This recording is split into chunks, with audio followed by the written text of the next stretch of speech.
دونوں سپاہی چوکی کو واپس روانہ ہوئے۔ راستے میں سپاہی نے اپنے ساتھی کو بتا دیا کہ اصل واقعہ کیا ہوا ہے۔ اس کے ساتھی کے دل میں رشک سا پیدا ہوا، لیکن اس نے بتایا کہ اس کی غیر حاضری میں ایک لڑکی عجیب سی نظروں سے اسے دیکھتی رہی۔ یہ سپاہی اپنے ساتھی کے پیچھے جانا چاہتا تھا، مگر پیدل پہنچنا ناممکن تھا۔ باقی آدمی پیچھے کھڑے رہے۔ وہ بہت آگے چلا گیا۔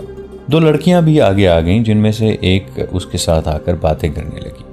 باتوں باتوں میں لڑکی نے اس سپاہی کے ساتھ محبت کا اظہار کیا اور اس سے پوچھا کہ وہ اسے پھر کب ملے گا۔ اس نے لڑکی کو بتایا کہ وہ کل رات کے دوسرے پہر گشت پر آئے گا۔ اس لڑکی نے اسے بتایا تھا کہ اسے ایک بوڑھے کے ساتھ بیاہ دیا گیا ہے اور اس کے ساتھ بھاگنا چاہتی ہے۔ دونوں کی کہانی ایک جیسی تھی۔ انہوں نے اس مسئلے پر غور شروع کر دیا کہ وہ لڑکیوں کو کس طرح اپنے ساتھ لے جائیں۔ وہ دونوں اس پر بھی غور کرنے لگے کہ اگر لڑکیاں اپنے خامندوں کو قتل نہ کر سکیں تو وہ خود انہیں قتل کریں اور کس طرح کریں گے۔ دونوں سپاہی بڑے ہی حسین تصورات میں خمار کی کیفیت میں اپنی چوکی پر پہنچے۔ انہوں نے اپنے کمانڈر کو رپورٹ دی کہ فلاں جگہ قاہرہ کے تاجروں کا قافلہ رکا ہوا ہے، جس کے سامان کی تلاشی لی گئی ہے اور ہر طرح اطمینان کر لیا گیا ہے کہ وہ مشتبہ اور مشکوک لوگ نہیں۔ ان سپاہیوں نے لڑکیوں کا ذکر بھی کیا۔ چوکی کے کمانڈر نے رپورٹ کے پہلے حصے کو توجہ سے نہیں سنا تھا۔ جب لڑکیوں کا ذکر آیا تو اس نے دلچسپی لینی شروع کر دی۔ لڑکیوں کی تعداد، عمر، شکل و صورت، قد بت، رنگ و روپ، اس نے کوئی بات نہ رہنے دی۔ سپاہیوں نے اس کے اس رویے کو محسوس کیا اور خاموش رہے۔ چوکی میں ایک اور چوکی کا سپاہی بیٹھا تھا۔ وہ چوکی وہاں سے 8-10 میل دور تھی۔ اس کے کمانڈر نے اس سپاہی کو اس پیغام کے ساتھ بھیجا تھا کہ آج شام کے بعد میری چوکی میں آنا ضروری کام ہے۔ کمانڈر نے پیغام لانے والے سپاہی کو یہ کہہ کر روک لیا تھا کہ اکٹھے چلیں گے۔ سورج غروب ہوتے ہی کمانڈر سپاہی کے ساتھ روانہ ہو گیا۔ دوسری چوکی پر پہنچا تو شام گہری ہو چکی تھی۔ چوکی ہری بھری جگہ پر تھی۔ وہاں اس شام کچھ اور ہی رونق تھی۔ چوکی کے تمام سپاہی جو ڈیوٹی پر نہیں تھے چوکی کے باہر گول دائرے میں بیٹھے تھے۔ مشعلیں جل رہی تھیں۔ چوکی کا کمانڈر وہاں نہیں تھا۔ اس کے خیمے میں گئے۔ وہاں 2 لڑکیاں بیٹھی تھیں اور 3 صحرائی آدمی بھی تھے۔ ان کے قریب ساز اور دف پڑے تھے۔ مہمان کمانڈر کے آتے ہی کھانا چنا گیا۔ سب کھا چکے تو چوکی کے کمانڈر کے کہنے پر سازندے اور لڑکیاں باہر چلی گئیں۔ دوسری چوکی کے کمانڈر نے پوچھا کہ یہ کون ہے اور باہر کیا ہو رہا ہے؟ یہ لڑکیاں ناچنے والی ہیں، کمانڈر نے جواب دیا، اور ان کے ساتھ سازندے ہیں۔ یہاں سے گزر رہے تھے، پانی پینے کے لیے روکے تو میں نے انہیں بٹھا لیا۔ لڑکیاں اچھی لگیں، میں نے انہیں کھانا بھی کھلایا ہے۔ یہ کہیں جا رہے تھے، میرے کہنے پر رک گئے ہیں۔ آج رات انہیں یہیں رکھوں گا۔ مجھے یہ سلسلہ اچھا نہیں لگا، دوسرے کمانڈر نے کہا۔ سرحد پر آ کر عیاشی سپاہیوں کو خراب کرے گی۔ اس کے بغیر سپاہی زیادہ خراب ہو رہے ہیں، میزبان کمانڈر نے کہا۔ ایک ہمارے وہ ساتھی ہیں جو شہروں میں عیش کر رہے ہیں، ایک ہم ہیں جو معلوم نہیں کب سے یہاں بوگیر کتوں کی طرح آوارہ پھرتے ہیں۔ کیا تمہیں سپاہیوں نے کبھی پریشان نہیں کیا کہ ان کی جگہ دوسرے دستے لائے جائیں؟ میری چوکی میں تو 2 سپاہی آپس میں لڑ بھی چکے ہیں، مہمان کمانڈر نے کہا۔ اب تو سپاہیوں کو معمولی سی بات پر غصہ آ جاتا ہے۔ میں اپنے سالار ارکن تک درخواست بھیجوا چکا ہوں کہ ہم پر رحم کریں اور ہماری بدلی کریں، میزبان نے کہا۔ اس نے کوئی جواب نہیں دیا۔ میں کہتا ہوں ہمیں اس محاذ پر بھیج دیں جہاں بہت ہی سخت جنگ جاری ہے، یہاں سے ہٹا دیں جہاں کچھ بھی نہیں۔ ہم اپنا فرض ادا کر چکے ہیں، اب دوسروں کو بھیجیں۔ دوسری چوکی سے آیا ہوا کمانڈر بھی یہی محسوس کر رہا تھا جو اسے بتایا جا رہا تھا۔ بالائی کمان کی معمولی سی کوتاہی بڑے خطرناک نتائج سامنے لا رہی تھی۔ دشمن پر بجلیوں کی مانند ٹوٹنے والے مجاہدین نفسیاتی تشنگی اور خلفشار کا شکار ہو رہے تھے۔ وہ اب اپنی تسکین کے ذریعے خود پیدا کر رہے تھے اور فرض کے دوران رقص و سرود سے دل بہلا رہے تھے۔ رات گزرتی جا رہی تھی۔ لڑکیاں باری باری ناچتی تھیں۔ وہ تھک گئیں تو ان کے سازندوں نے گانا سنایا۔ سپاہی انہیں چیخ چیخ کر داد دے رہے تھے۔ 3-4 سپاہیوں نے لڑکیوں کی طرف پیسے پھینکے، جو لڑکیوں نے یہ کہہ کر واپس کر دیے کہ وہ وطن کے محافظوں سے پیسے نہیں لیں گی۔ ان کے سازندوں نے بھی سپاہیوں سے کہا کہ وہ ناچ گانے سے خوش ہوتے ہیں تو انہیں جب بھی بلایا جائے گا وہ بلا اجرت آ جایا کریں گے۔ ان تماشائیوں میں 2 کمانڈر تھے۔ ان کے عہدے کوئی زیادہ اونچے تو نہیں تھے، پھر بھی وہ ذمہ دار افراد تھے۔ وہ دونوں اپنی ذمہ داریوں کو بھول چکے تھے۔ انہوں نے یہ معلوم کرنے کی کوشش نہ کی کہ ناچنے گانے والی یہ پارٹی آئی کہاں سے ہے اور جا کہاں رہی ہے، اور جو کچھ سازندوں نے اپنے متعلق بتایا تھا وہ صحیح بھی ہے یا نہیں۔